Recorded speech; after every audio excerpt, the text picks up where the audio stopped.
It is easier to find men who will volunteer to die than to find those who are willing to endure pain with patience.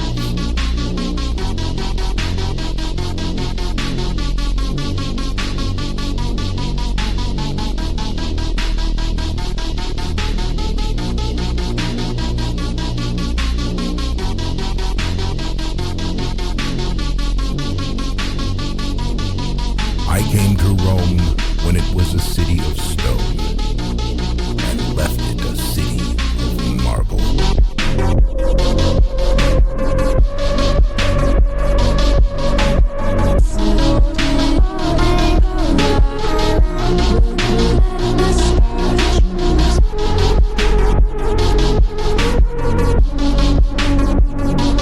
It is not these well-fed, long-haired men that I fear, but the pale and the hungry.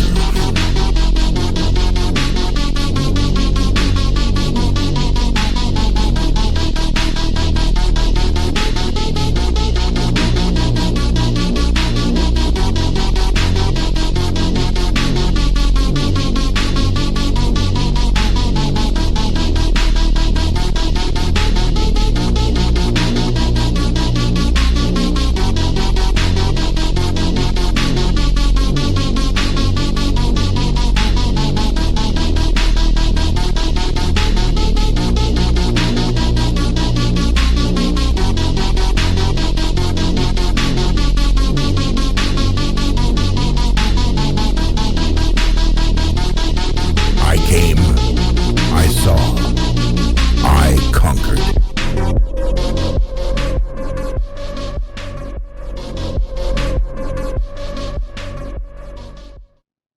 All right, welcome back, everyone. I think I have a really good video today. You're going to learn a lot, hopefully. Some of you probably understand this, know this already, but we're going to go through some data as well.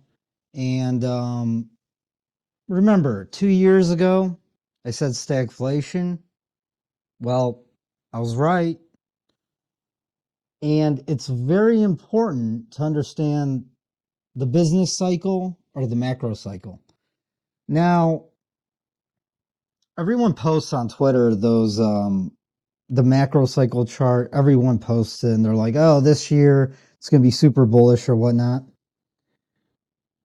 This time it may be different because this is a huge possible cyclical change. Now, the only person I've heard talk about this really until now, just recently, everyone's starting to realize what's happening. But Peter Schiff, he did talk about this many times, like in prior years, like maybe 10 years ago. Anyways, this is extremely important if you want to understand cycles, to take advantage of cycles, when to buy homes, when to buy cars, when to buy assets, plant and equipment for a business. If you want to time the market and understand the crucial point we're at right now, because we're at a very large pivotal moment, I believe. And you have to understand this. And if you get this and you understand the rest of your life, it opens up many, many doors and opportunities. Now, a lot of people, I believe, do not understand bonds, unfortunately. A lot of moon boys, a lot of bulls in my private group, but like everyone just says, well, nothing's crashed. They'll just keep it going. They'll keep printing money, blah, blah, blah. They'll keep the asset bubbles going, and they could just perpetuate this forever, apparently. Trump's in office now. He's going to change everything with the tariffs and everything on his agenda. And I'll talk about that. But I want you guys to see this from a bird's eye view, eagle perspective. Because if you could see it in the way that I see it, you're going to understand the possible implications And the wild ride we're probably in this year and next, and possibly the rest of this decade. All right, so I drew a little whiteboard or whatever this is picture here. This is the Burr printer, the Fed, Federal Reserve, POW. This is the government and the Treasury. This is Treasury bonds. All right. Now below it, I put POW and the Federal Reserve is basically inflation and credit. Government and Treasury is debt, liabilities, and credit. Bonds and treasuries, that's the interest rate on all the credit and their assets, sorta, to the government. Because this is how they, and the Fed, because this enables them to inject liquidity into this financialized monetary system we have that's the dollar, the euro dollar system, whatever, that the whole world runs on, right? All right, right here I put economic growth, just so you guys could see the chart and understand, plus trade and exports versus the world. This is a little world. Then over here we have growth stocks, we have crypto, we have gold and silver, we have commodities and energy, and home assets and all assets, all sorts of real estate and whatnot, plant and equipment. It's very simple, okay? And it's not really like a flow chart or anything. It's just something I can point at and remind me what I'm talking about, because it's a little complex, but you guys are gonna get it. I'm gonna keep it as simple as humanly possible. All right, let's get into it. For 40 years, the bond market has been in a bull market. This has allowed the Federal Reserve and the government to conjure up money out of thin air. Why? Because the U.S. was top dog and is the global reserve currency. And because of that, we went on to a globalized system. The U.S. became the manufacturing capital of the world. That's when all the wealth, the real wealth, was made. Now we kind of are just running up credit cards. Sounds familiar, I bet, to a lot of people right now in the U.S. Individuals trying to keep up with inflation. I digress, though. Let's stay on topic. So you guys get that, right? The U.S. made everything for the world. Highest quality, the most cars, everything. We exported it out to the world. And then we had a trade surplus. And what came back in? Things we needed, other imports, things we can't create or just don't, and money, capital. And at that time, there was no inflation. The currency was very steady. We even had times of deflation. In the 1930s, the Great Depression, that all these central bankers and Keynesians fear, was deflationary. Yeah, it was horrible, but you could eat, like people survived. It was really just the people in the cities who got wrecked. People on the countryside, they didn't even feel it because they were self-sufficient. Now, as decades and decades went on, we deindustrialized, we became financialized, and we became a service sector economy, and we've been importing everything we've ever wanted, dirt cheap, for what? Money printer go burr. For dollars, we just export to the world. So we've been exporting our inflation to the rest of the world. In return, they've been giving us goods and everything we want. Pretty dirt cheap. You could say it was slave labor. It's actually not a bad deal. Kissinger wasn't stupid. Problem with that is this could it did gut the real economy of the United States, unfortunately. And to unwind this would take incredible amount of pain and suffering for the United States and the rest of the world. And that's what we're about to enter, I believe.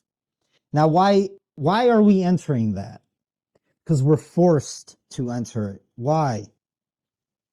Bonds, the bond market, the biggest market in the world. Well, technically, the currency market is the biggest market in the world, but what are bonds made of? Treasury bonds, currencies. They're like baskets of currencies. Like one bond bill or note or whatever. I'm not a bond expert, but I know the basics. You know, it could be like $10 million or whatever, like just one note, or just think of it as like $100 bill times like a million. Okay. So countries, corporations, banks, financial institutions, retirement plans, pensions. This is where bank CDs come from. This is it's used for global trade. It's used as a reserve for other countries, central banks, especially Europe's, and even China. China and Japan hold the most U.S. bonds. The most U.S. and what are treasury bonds? What are bonds? U.S. debt. Okay. Now, why would you hold, 3-month, 3-year, 5-year, 10-year, 30-year government U.S. T-bills, U.S. government, but not T-bills are short term, but long term are 10 and 30-year bonds. Why would you hold that? Because you get interest on it. Here's the problem. When the Fed prints too much money and the government issues too much treasury bonds and they spend too much money and the trade deficit is $2 trillion currently and tax revenues are $5 trillion, that's a big problem. You're going bankrupt very, very fast. Okay? That's the problem. That's why interest rates are going up. Today, the 30-year hit 5% again, just like it did in 2022 when the stock market took a nice dump-a-rooney. But the problem is, well, not the problem. Back then, we'll talk more about that. But we just hit 5%. 2 years ago, I said, 4% the market gets nervous. 4.5%, stuff starts breaking. 5% shit hits the fan. Why? Because the amount of outstanding debt on fucking everything. Auto loans, student loans, home mortgages, commercial real estate, corporate bonds, government bonds, the interest on it, everything rides on these interest rates. Okay? And the bigger the debt, the smaller move or the smaller percent the interest rates need to go up to blow everything up. So the Fed, because they're Keynesians, they want to lower the interest rate so the government could fund itself and all of its unfunded liabilities and all of this spending they do, right? So they want to lower interest rates. The problem is they can't without printing infinity fucking money. This time. Now, in the past, they were able to do it. In 2008, they were able to do it. They did it in 2020. They were able to do it. Why were they able to do it? Because we didn't have massive fucking inflation then. That's the fucking difference that nobody wants to understand. What does that mean? Because inflation hasn't gone down. We never had deflation. All of the inflation we had since 2020, the dollar has been debased 30% versus like real shit that you need. Food, energy, a lot of things, right? Okay, it's been debased 30%. The rate of increase is right now like 3 something percent, according to their numbers. Shadow Stats, John Williams, says it's usually around double that. So 6%. Oh shit, 6%? Isn't 6% higher than what bonds are yielding? Yes. But I think countries and a lot of entities are okay with inflation domestically in the US, kind of somewhere around the yield that bonds are putting out or putting off, especially long-term bonds. The problem is anticipation of a recession. Because what happens during recessions? The government and the Federal Reserve shit their pants and they print a shit ton of money. And it's usually multiples of what they had to do last time because it's what? It's a confidence scheme. It's a Ponzi. All right. Because dollars are credit. Credit is debt. Debt runs on credit, which is based off of like infinite growth, which doesn't fucking exist, especially with demographics collapsing globally at this point, besides like South America and Africa. But, you know, they don't matter. Anyways,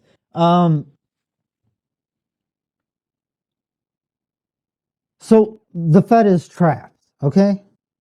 Trapped means they're fucked if they print money, and they're really fucked if they don't. Because if they don't print money or fiat, we go into 1930s depression, but probably worse because they dragged it out like really far to this time. Especially that sweet old woman Janet. She's been issuing the past 2 years since 2022. Remember when the market started dumping and everyone thought we were going to have a recession? Well, guess what? And then Silicon Valley banks, the banks started falling. They had to bail them out. If they didn't, they'll start falling like dominoes, right? Just like 2008. Now, so they bailed out the banks, whatever. Then they started issuing short-term debt, T-bills. Like, you know, they mature in 3 months, 6 months, 2 years, a year. $7 trillion matures this year alone. That includes some of the stimulus from 2020, COVID stimmy. The $6 trillion they printed, and then they printed some trillions more. And then Janet did the short-term debt. Why did she do short-term? She did short-term because if she didn't, the long end of the bond yield, the 10 and the 30 year, would have gone to fucking 10% like in the past year and a year and a half. And then the stock market would have cratered and the economy would have collapsed on this recent administration's head. So they're like, YOLO, we'll just prop it up until the election. And maybe they let the orange guy win because it's going to fall on his head. And I know everyone's like, oh, he's so smart, this and that.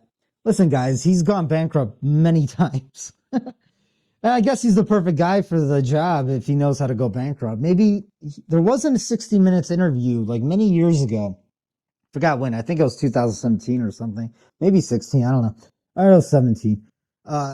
They talked about the debt, and I think Trump let it slip. He's like, I just default on the debt. Which he's talking about foreigners. Which that might happen. Especially if China fucks around, right? Which they probably will. China, at any given moment, could press a button and just nuke the bond market in the U.S. That's like the biggest act of, like, that's, if they do that, then that's it. Like, they don't, I don't know what happens. I don't know. It'd be, I don't know, Mad Max. The banks will stop working, that's for sure. But China would blow up just as much. Here's the thing. I don't want to go off ranting about that. Let's stick to what I was just talking about. Okay? So, Janet Yellen has been issuing short-term debt. It's all maturing now. like literally. And that's why bond yields are going up on the 10 and 30 year. So that means the interest rates on everyone's credit cards and lending basically is going to freeze for homes. It already has for homes, but I'm talking like zero mortgages being written. I'm talking like good luck getting a car. It's already hard to get a car right now. No one's going to be able to get credit or loans. That's a death nail to the economy. Why? Because the entire U.S. economy runs on not savings. Nobody has any fucking savings. It runs on credit, short-term credit as well for small businesses to medium-sized businesses.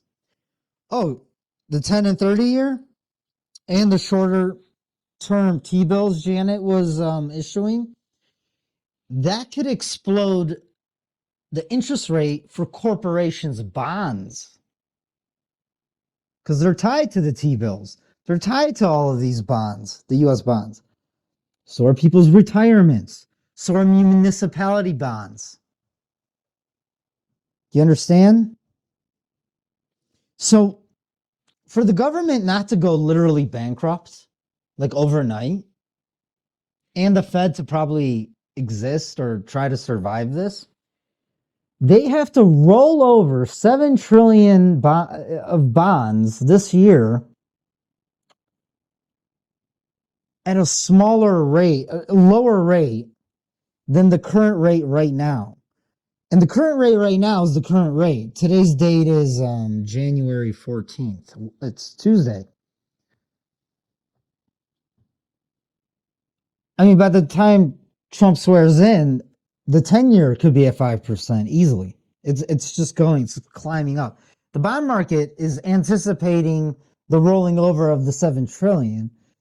But even scarier, it's anticipating that, but maybe they're smart enough to figure out that we're also going to have a recession, a major fucking one. And then they're going to print even more money. Now, how do they roll over the debt at a lower rate than today's rate, with the rates rising? The only way that I could think of them doing this and pulling it off, by the way, there is no having your cake and eat it too. This bullshit soft landing, it's never happened before. It's impossible, especially when an economy is 77% service-based now in the U.S., all running on financialized credit. I'll have more stats. I'll give you guys in a second. So how does the federal government roll over their debt? There's only two ways. Two. We somehow have huge economic boom, expansion, growth, like out of fucking nowhere, which we haven't had in decades. The U.S. economy hasn't really grown in decades. The rate of growth hasn't increased. The rate of growth's only been decreasing for decades, since like the 2000s. What else happened in the 2000s? Like 1998 or 99, something like that, or 2000. Bill Clinton actually had a government surplus. Remember? There was one time we had a surplus. Clinton. There's no way that could happen now. Now with the amount of debt, the 36 trillion, it's more than that now. We'll look at stats in a second. It's going to blow your mind. And listen, guys, if you want to be a moon boy, you want to get rich, you have to understand this. If you don't, you're going to get fucking wrecked. And even if you get lucky, you get a nice crypto that pumps and makes you millies. I've been there. You could lose it just as fast. It's not faster. You'll be in bigger trouble because you're going to owe a shit ton of taxes you can never pay off ever again. All right. So, it's two ways, like massive growth out of nowhere. They have to come out with an infinite energy perpetual machine or some shit. Does that exist by now? If they come out with that, then you can probably put it in your backyard. Then everyone in the U.S. can have free energy, and that's a big threat to the ruling oligarchy. Because if everyone could have free energy, they can start businesses at home, become competition to the oligarchy monopoly corporations. We've been creating all this inflation with the government to get rich while sticking the middle class and the poor with all the inflation. And that, my friends, is how you rob everybody. For the top 10%, especially the top, not even 1%. I'm talking about the 0.001%. Like Bezos and his like fleet of yachts he cruises around in. Anyways, on that bombshell. Anyways, the other way the U.S. government could roll over the 7 trillion, or is it 8 trillion? It doesn't fucking matter. It's so much. The only way they could roll it over, the other way they could do it, maybe. I don't think it's ever been done before, because there's never been so much debt in human history before. Is if you cut government spending by like more than what Elon is talking about, like a lot. It has to be a lot, and they have to do it pretty damn quick. What are the odds of them actually doing that? Like no more corporate welfare and just firing like 70% of federal employees. And then the states will follow as well because the states get grants from the federal government. What you think they're going to do that? Oh, on top of that, they have to cut entitlements, like austerity measures, massive ones. Like, hey, boomers, sorry, no more Medicare. Social Security, I don't know, we'll cut it in half. What's stagflation? By the way, what's stagflation? And their homes, they're going to crash. It's the biggest housing bubble ever since 2008. Worse. Anyways, so that means that they can't retire, and they never will. Unfortunately, it's sad, but hey, they thought they weren't going to live to see this. They're like, oh, we'll just stick our kids and grandkids. Well, guess what? Anyways, so are they going to do that, or are we going to have massive economic growth? Here's the problem. I think Trump might have a big enough ego to think he could pull off both. This is what I think they're trying to do. They're going to cut maybe $1 trillion or something of government federal spending, which should be kind of easy. I mean, they blow money like it's nothing. It's just corrupt handouts to their friends who got the puppets elected, right? That's how it works. Lobbying should be banned forever. Should never be allowed. Anyways. And then he's going to try to do massive economic growth. Here's the problem. The economic growth strategy part,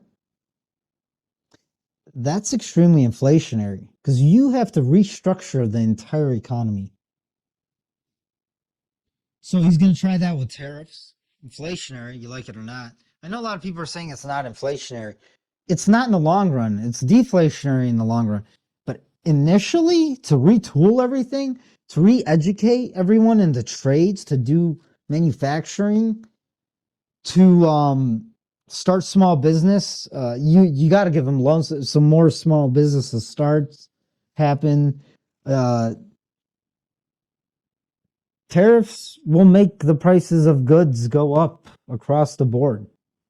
And he's talking about a 25% across the board. Now we'll talk about if he's going to slow motion do it or he's just going to do a day one. I would do a day one, just pull the Band-Aid right off.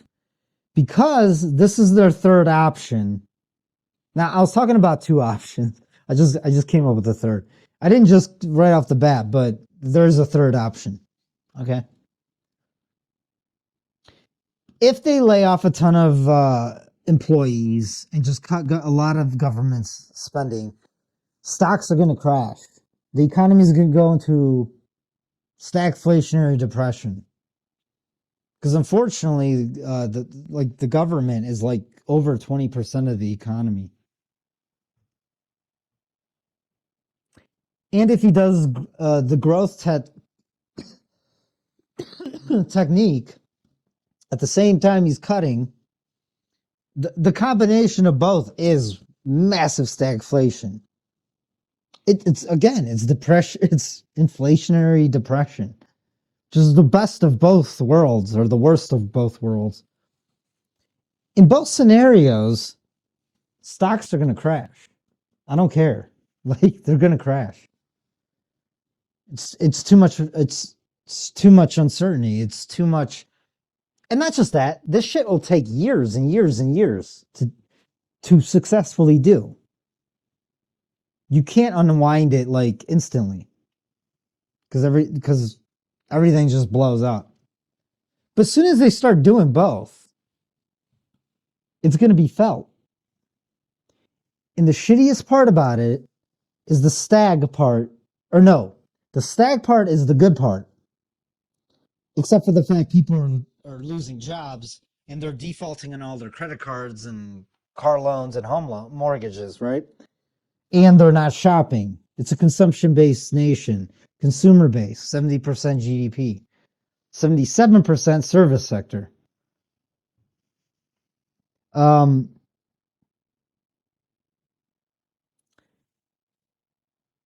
But the inflation part is the real is the big problem. Again, like I said, last time they did the bailouts and everything, they didn't have inflation to worry about. This time they do. And that changes the entire dynamics of everything. That means bond yields can keep rising, believe it or not. So what are these geniuses probably going to do?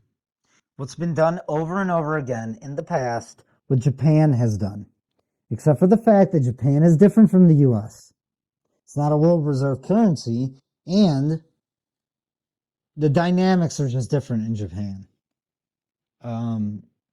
It's not a consumption-based service sector, financialized economy. Japan, when they started their Japanification process, and the Japanification process came after their massive real estate bubble pop, and they monetized the debt. So the Federal Reserve printed money, or this is what they plan on doing. So this is what Japan's central bank did. They printed money to buy their own bonds. And there's nothing more inflationary. So then the stagflationary part becomes a runaway inflationary part. Eventually hyperinflation if they keep going. So yeah, then they can get yields back down, and then the government can roll over their debt. Would lending stop? I think lending has to stop because everyone's already maxed out. That's why I think lending is going to stop. No one can take on any more debt because their wages aren't rising. Matter of fact, they're falling, especially in a bad economy. And we've been in recession for 2 years. Easy. We were in recession in 2019. That's why the coup happened. Remember, I warned you guys. I was like the third person on YouTube to ever fucking mention it. Everyone else came on. They're like, "Oh, I'm a genius." Anyways, you guys need to comment in the comment section, share my videos and likes, because I'm never gonna be unshadowed. Anyways, so that's how they plan on rolling over all that debt. What are the implications of this? Massive inflation while people lose their jobs, continue to lose their jobs. I guarantee you unemployment is way worse than what they're saying. And I actually have stats. Employment, 162 million, probably 100. Let's be real. It's probably like 150 to 100, somewhere around there. 150 million Americans have jobs. I guarantee you 100 million of them have 2 part-time jobs, and 50 have real full-time jobs that with benefits and pay well to raise a family. Out of a population of like 330 million illegals, I don't even know how much that adds to that. Somewhere around there. So what does that tell you? Out of the entire population, Man, 1/6 have really good jobs, and then half the population have jobs, barely, and then 1/3 have good jobs. 2/3 have multiple part-time jobs. The entire economy is fake. It's running on the top 10%, selling stocks and buying shit, practically. You can see the bifurcation in real life. Go into the city, go into the middle class area, go into the poor areas, then go to the suburbs that are exploding right now with mini castles and McMansions. Anyhow, financialization in business is 34% of GDP. Service sector, 77.6%. That's insane. Services are a byproduct of, guess what? Manufacturing goods, things, making shit, and energy, producing energy. And that should be our export surplus that makes the country rich. But we have a deficit. And deficits used to matter in the 80s and no longer do. Because everyone's brainwashed and they haven't mattered. Because we just print money, right? Burr machine, go burr. They're going to matter again. That's the only way you get growth. Is if the U.S. By the way, where does the word growth even fucking come from for a country? It comes from countries doing trade with one another. That's where you get growth. And that's how you get rich. Maybe that's why they want to do one world government, because everyone's screwed. Especially the US and Europe. Because they have, they don't export much. Yeah, good luck with that. I don't think China and Russia are playing ball, are they now? Anyways.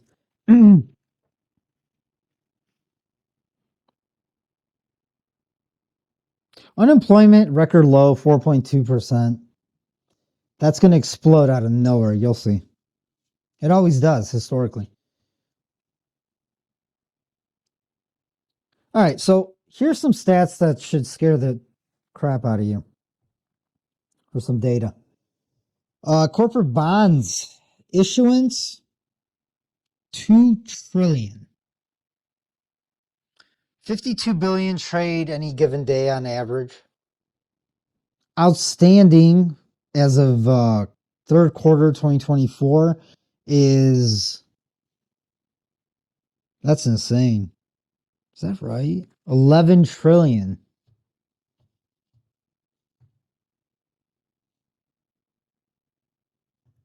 So 2 trillion in issuance and 11 trillion is outstanding.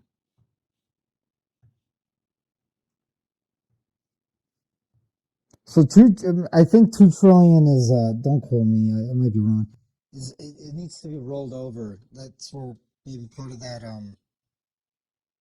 actually no, the 7 trillion is just government. Just add another 2 trillion. Residential real estate is 15 to 18%. I'd say it's probably 20 of GDP. And that's in a bubble. No one could afford homes. You have to be a millionaire to buy a home right now. You guys understand that, right? A brand new Toyota Camry, it's like 50 some grand. Add all the interest on top of that for, getting an 8-year car loan, and then go buy a house. The average price of a home is around $420,000 average for the entire nation.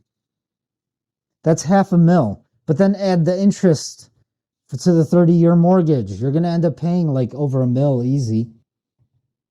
So you need to have $1 million. You understand? To own a house and a fucking car like Al Bundy did. But he was a shoe salesman and his wife didn't work and he had 2 kids and a decent house in a nice area. Anyways, and the bulls are like, oh, our assets are going to keep going up. People aren't going to be able to buy foods pretty soon. Anyways, commercial real estate. Let's talk about that. 23 trillion. Pretty much the GDP, the annual GDP of the entire country. It's 100% of the GDP. That's insane. Let's say 1/4 of it is going bad.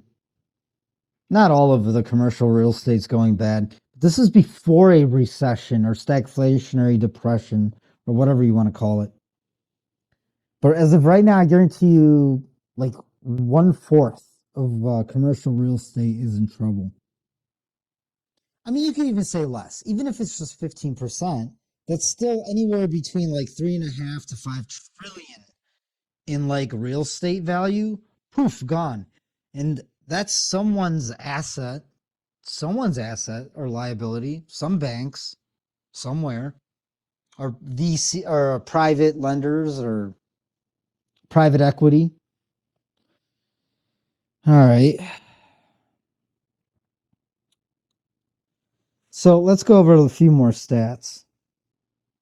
All right, let's finish this up. Let's get to the moral of the story I'm trying to gain here. More stats. So you guys understand the gravity of the situation. Okay, national debt 36 trillion, and it's going up about $1 trillion every like 3 to 4 months. Completely unsustainable. Debt per citizen is 106,000. Debt per taxpayer is 323,000. Jesus, I can't pay that. I don't know about you guys, but I'm not paying that. Anyways, U.S. federal spending 7 trillion. U.S. federal budget deficit 2 trillion.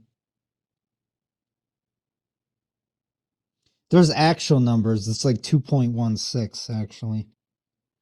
All right, here's some more fun stuff. Here's the largest budget items Elon and Doge need to start cutting, like by a lot. Medicare, Medicaid, 1.6 trillion. And it's going up like fast, like everything else. So Social Security, 1.48 trillion.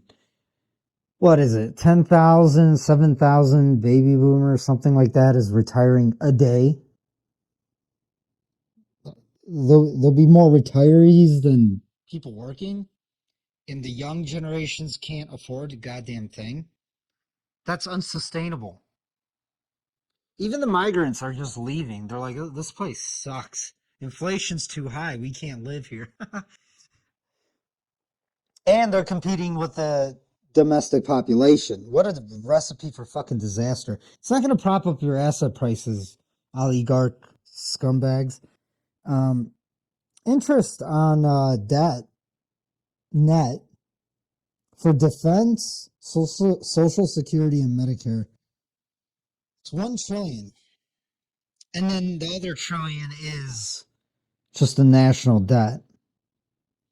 Unfunded debt interest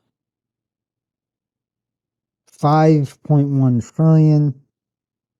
US total debt, if you include a lot of this stuff with interest, it's 101 trillion.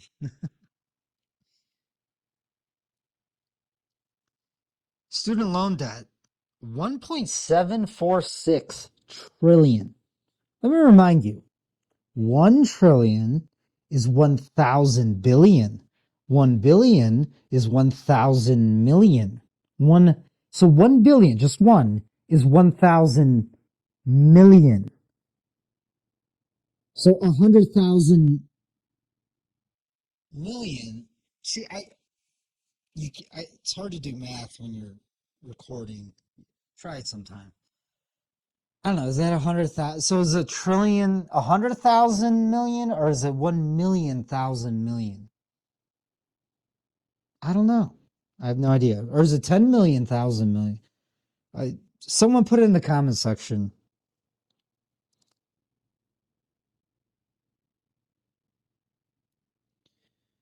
The M2 supply is 21 trillion. Oh, here's the interesting one.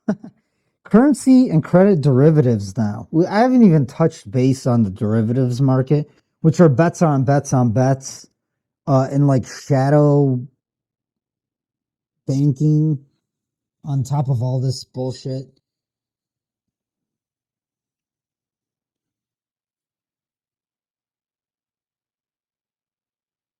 So, what else is interesting and good to know? Income tax revenue is 2.5 trillion. Payroll tax revenue is 1.6 trillion. Excise tax is 103 trillion. Tariff tax revenue is 73 billion. So that's where he's trying to rake in more money because he can't tax the populace anymore. He can't tax American corporations because they'll leave. One could argue that's a good thing. At this point.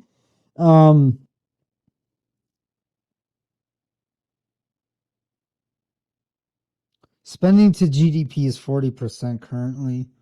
Total debt to GDP is 133%. There's a saying in economics, once you get past 130%, you're done. It's over. It's mathematically impossible to come back from that, basically. Like you're going to go bankrupt. The best case scenario is Japanification, but that's not going to happen because the dynamics of the U.S. economy is totally different from Japan. Not just that. When the U.S. economy goes, the rest of the world goes into, I don't know, like really bad depression or something that the world has never seen before. Because at the end of the day, the dollar milkshake theory, remember that? That is playing out. It has been playing out. That's why the DXY, the dollar, has been rising along with treasury yields. That never happens unless the dollar milkshake theory is being played out, which is the rest of the world borrowed in a ton of dollars, and now there's not enough dollars, and then they can't service their own debt. And if the U.S. tanks, in any, like the economy totally tanks, I mean, it's been tanking, but I'm talking like, I don't know, when it's really, really bad, the rest of the world's going to be even worse. I don't know.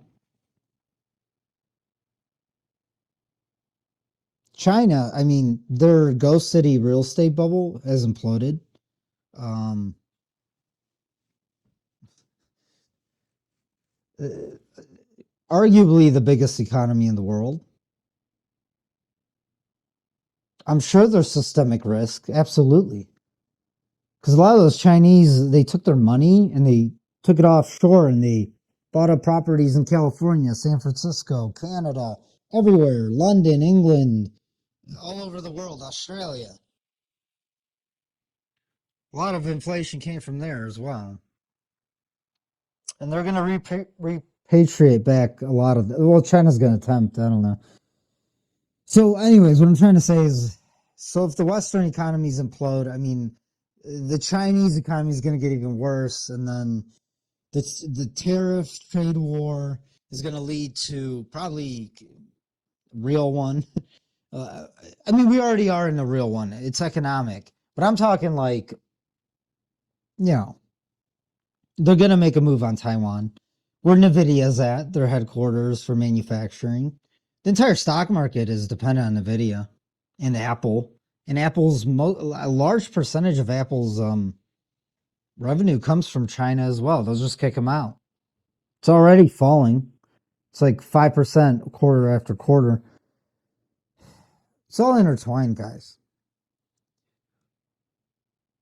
What I'm trying to say is, like, when China really, really goes, I wouldn't be surprised if they have to send all their men out of the country. There's a lot of crazy stuff going on in China right now. It's not in the news anywhere.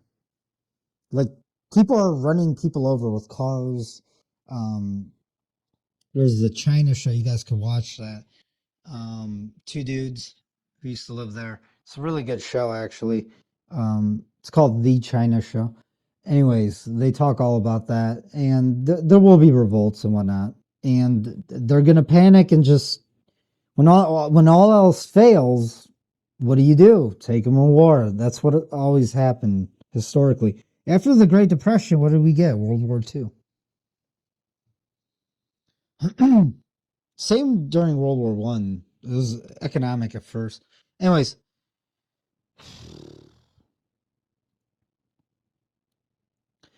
here's a big data point that's just freaking mind blowing.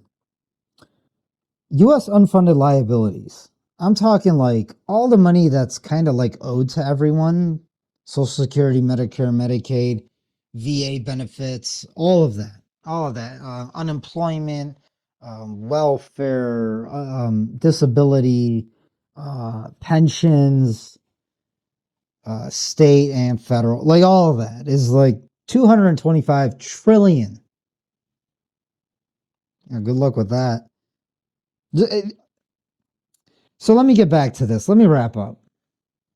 The only way really out of this, and it's going to be forced upon anyone in power and even the oligarchs. I think the oligarchs are going to take their Lear jets and fly out of here one day. But massive austerity, somehow get economic growth, bring the jobs back to the U.S. Tariffs are going to help do that. These two things, I guarantee you, Trump and Musk and Doge, they're going to slow motion, like, introduce this. They can't do it quickly. That's what they're going to do. Here's the problem. To roll over the 7 to 8 trillion national debt to lower interest so the country doesn't go bankrupt overnight and bond yields don't go to 20% or God knows who where.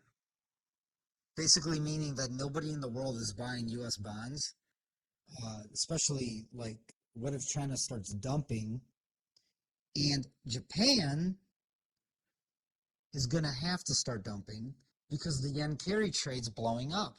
Right now, the DXY is at 160 versus the yen. So they have to dump their U.S. treasuries to prop up their own currency. And eventually they're just going to have to let yields rise. And then Japan's going to go through the biggest depression ever. Like, I don't know what's going to happen to those poor Japanese. I do plan on buying a lot of Japanese stuff, though, and maybe traveling there. And it'll be cheap for me, hopefully. So there's always opportunities. They do make the best quality control, right? So, how to save America? Because I'm a freaking genius, if you guys haven't noticed.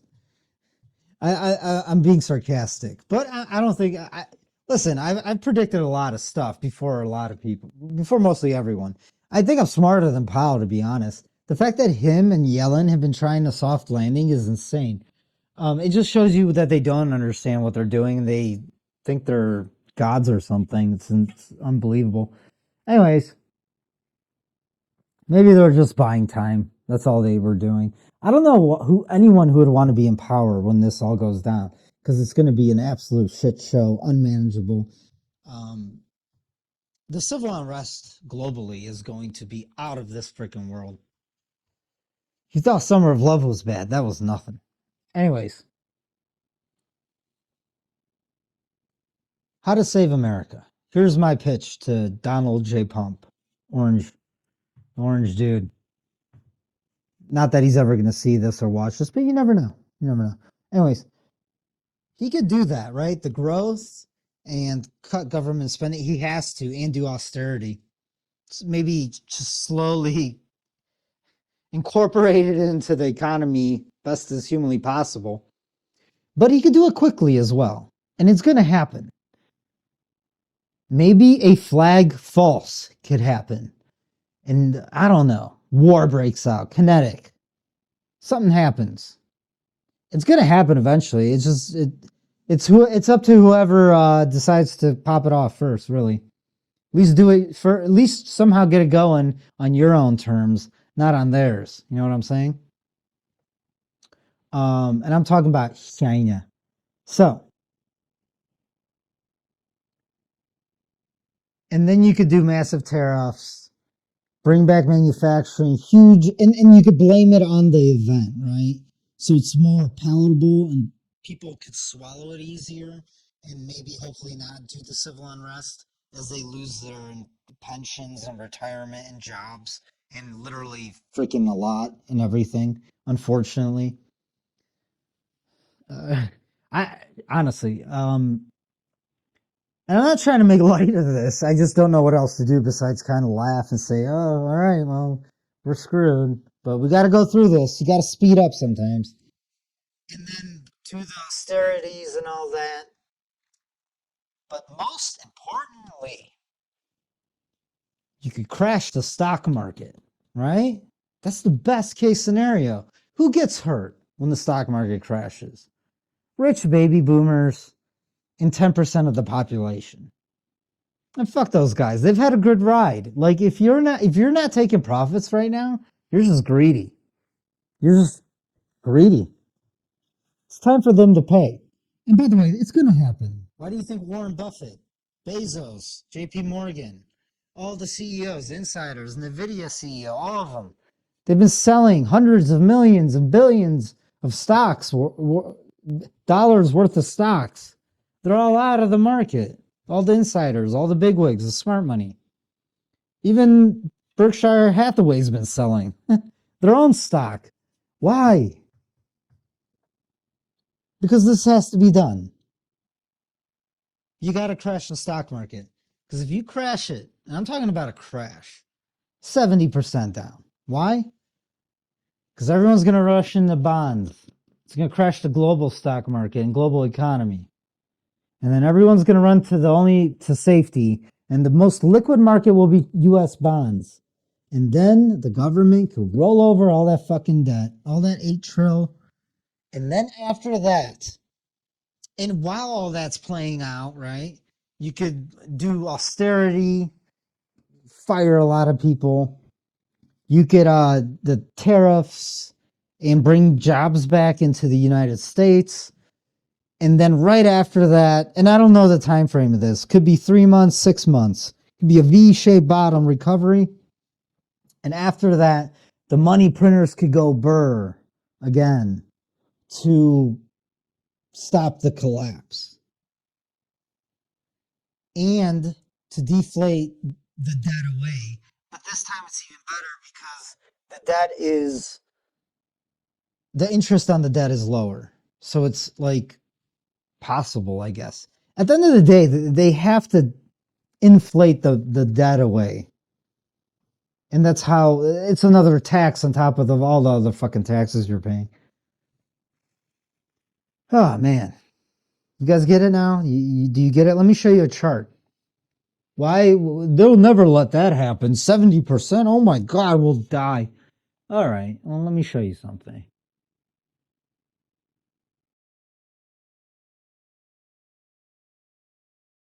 Because at that point, we are in the realm of runaway to hyperinflation once the Fed does yield curve control.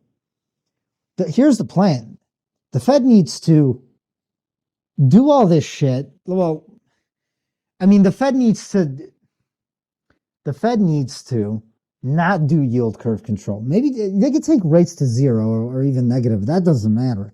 But they need to stay away from printing money to buy bonds, because they're not going to be able to do that and bail out all the corporations, or not all of them, but like this is going to be so big and bad. They're going to have to print tens of trillions and just hand out money to people, like $10,000 checks or something, just to stop the civil unrest that's going to occur. All right. And after that, you don't really have much left over to buy your own bonds. And once you do that, I mean, China will dump. No, there's no doubt they will. And so well, Japan's going to dump anyway. So, and they've both been dumping actually, but the world will never buy your bonds ever again, and we can't go into runaway hyperinflation because there is no backup plan. I really don't think so. The cryptos is not going to be a backup plan. That's bullshit. This in a way would be a debt jubilee, by the way. If the stock market crashed 70%, everyone kind of just defaults into a ton of loans. A bunch of banks go under. The Fed takes a bunch of crap onto their balance sheet, like in 2008. They hand out stimmy checks to everyone to kickstart the economy again. Warren Buffett, with his like trillion or whatever of cash on the sidelines, the oligarchs, they get rich again, even more. And they put in the bottom to the stock market after a 70% dump. And the reason this will all work is because the rest of the world won't be the ones coming out of it first. The US will be. And that's why the US could in a way bring back jobs, like real jobs, not fake jobs that all these women have in the US. Service sector, fucking shuffling paperwork, playing on the computer, doing nothing. Um, maybe they'll have to have children with men to survive, and then the demographics could change because demographics are destiny. And I'm talking about high IQ demographics. I mean, the demographics overall have been dumbed down enough. They can't get any worse.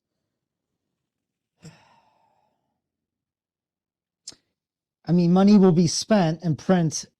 They'll print money against stimulus. Like instead of PPP loans, how about like loans to start manufacturing plants and stuff like that, and give them to Americans, not foreigners doing fraud.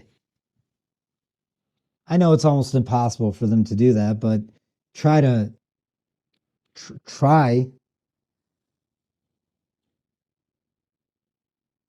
How are you going to get rich? Well, if you know this, you should know what to do, timing wise. You could join my private group. You can see what I'm doing. Can't promise I'm doing the right thing at the right time. That's impossible. Nobody talks about their losses. They only talk about their wins. But I'll win again. I always do. It's been a rough patch the past couple of years, but I've got some shorting ideas. And you're gonna want some cash, some dry powder. If you really love your crypto coins, you know how you get rich? You buy the bottom. That's how you get super duper rich. Not going down with the stock market bubble, a Titanic. That alone saves you. And then you buy the dip at the right time, and you buy the right asset, or not asset, but the right sector, like commodities and energy, and you pick the right stocks. That's when you make a fortune. You make a fortune on the way down. You actually you can make way more money when it all crashes versus buying stocks 10 years ago. Now, if you're a baby boomer and you bought fucking Apple at $1 or something, that's different. But if you make a lot during the crash, you missed the huge crash, right? And then you could buy everything up at dirt cheap, pennies on the dollar. It's when you get rich, when you buy, when there's blood in the streets, like the Rothschilds say, right? If you like gold and silver, I did call the bottom on that recently, like a year and a half ago, almost 2 years ago. It was like a 1700. I'm like, all right, physicals are going to go up, but I'm not buying mining stocks. You also get rich by not buying things. If you buy the wrong things, you get wrecked. I never said buy mining stocks. I sold that shit in 2021. But look, I'm going to buy them again. And I'm going to get those 10, 20 baggers and 50 baggers again, hopefully. No promises, not financial advice. I just share my ideas, my journal, my journey. Okay? Energy. Energy needs to crash with the stock market so we don't end up in a runaway inflation, stagflationary environment when the Fed does helicopter stimulus QE infinity again, right after the government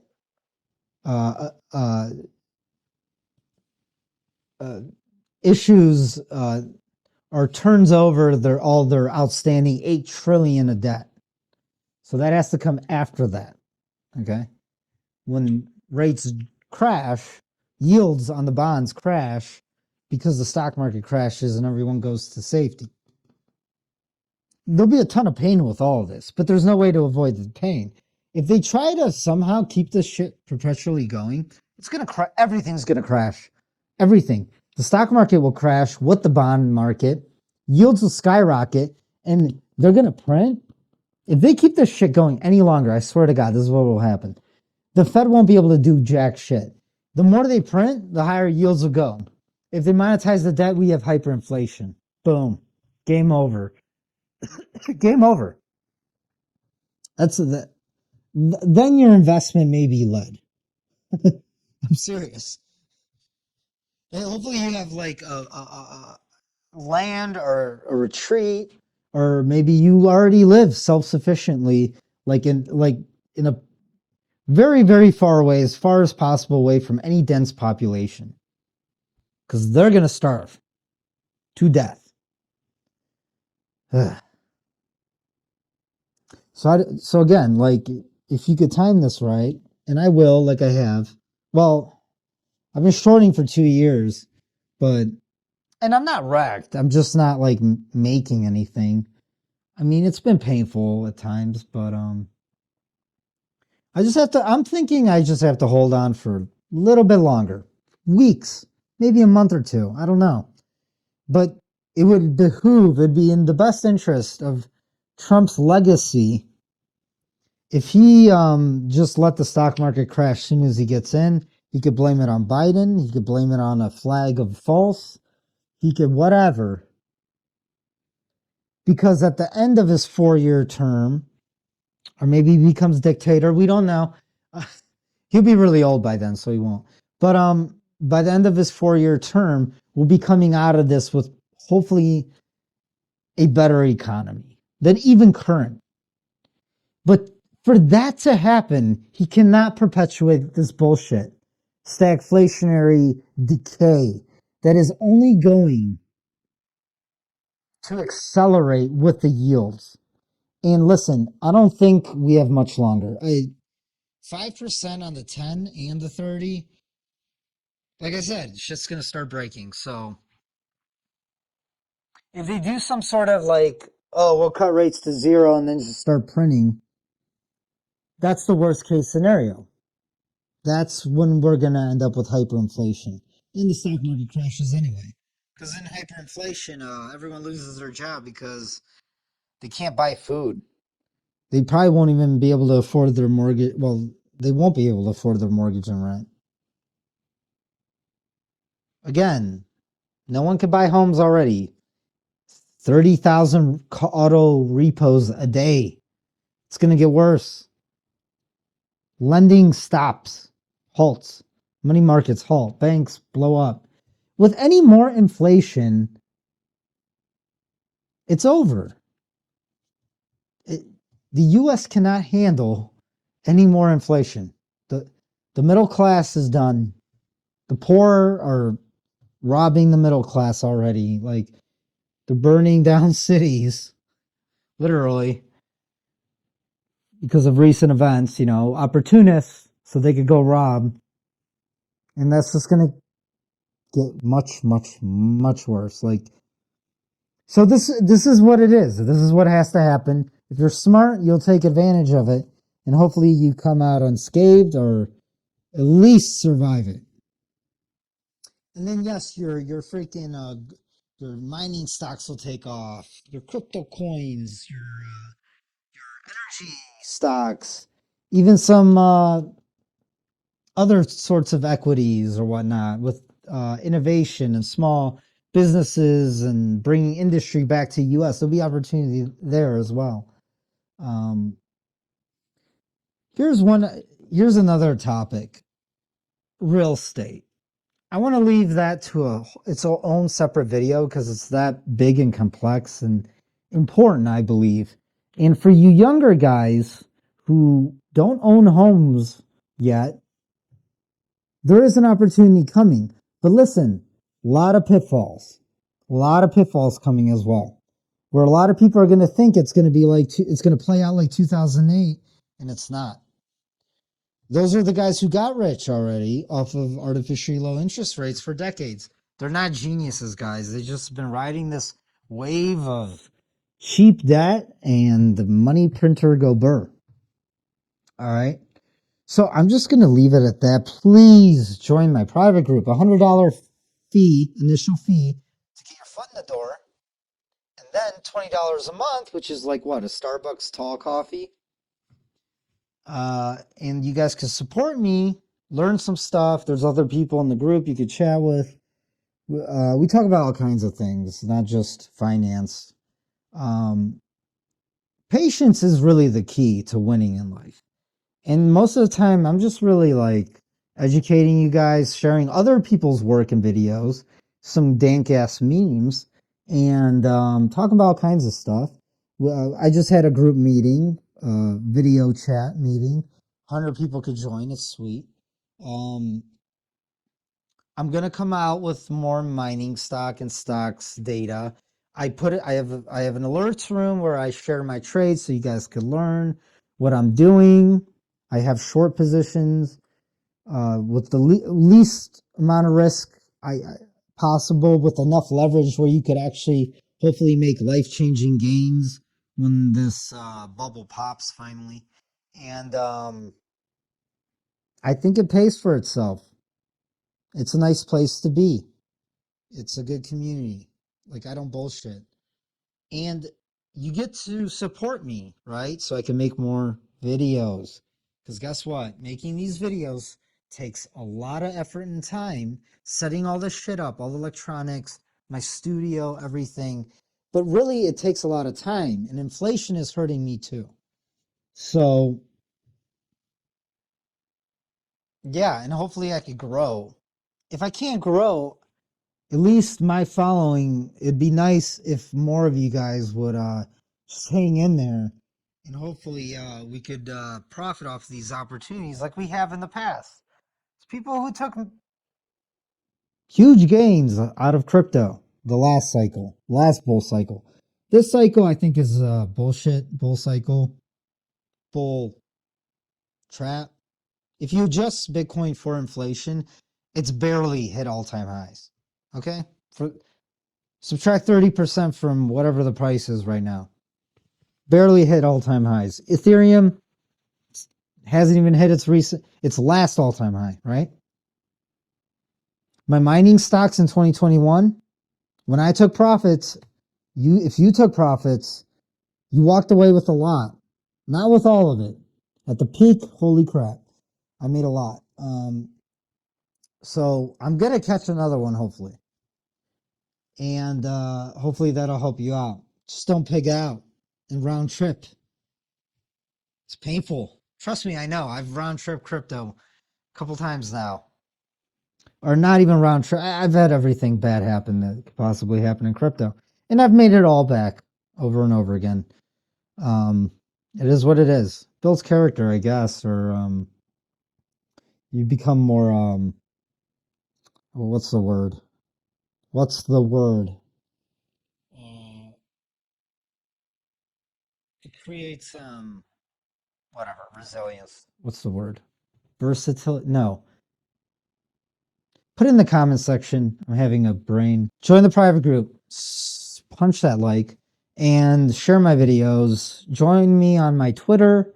I have a new Twitter because someone had my other one banned. I have 2 YouTube channels. I'm probably going to add a third one. I'll try to create a Rumble. I haven't put a crypto tip jar in my description yet. I'm going to do that. It'd be pretty cool if someone rich as hell tipped me, and then we could watch that grow. Preferably Richard Hall coins, but if you want to send me go fuck yourself coin, that's fine too.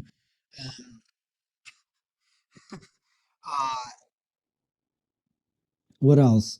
Hopefully Trump said he's going to make tips tax deferred. All right, well, I want to find out.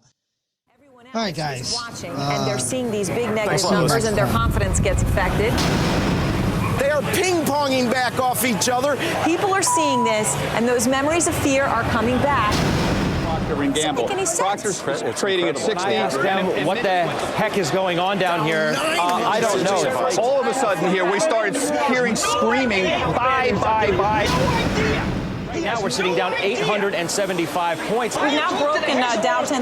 The Dow Jones Industrial Average dropped more than 900 points. No idea what it's like out there. The market didn't work. It broke down. The machines broke down. Fear came back into the market in a very big way. People have been in this game for 25 years, and they are losing their jobs, and these firms are going to go out of business, and he's nuts. They're nuts. They know nothing.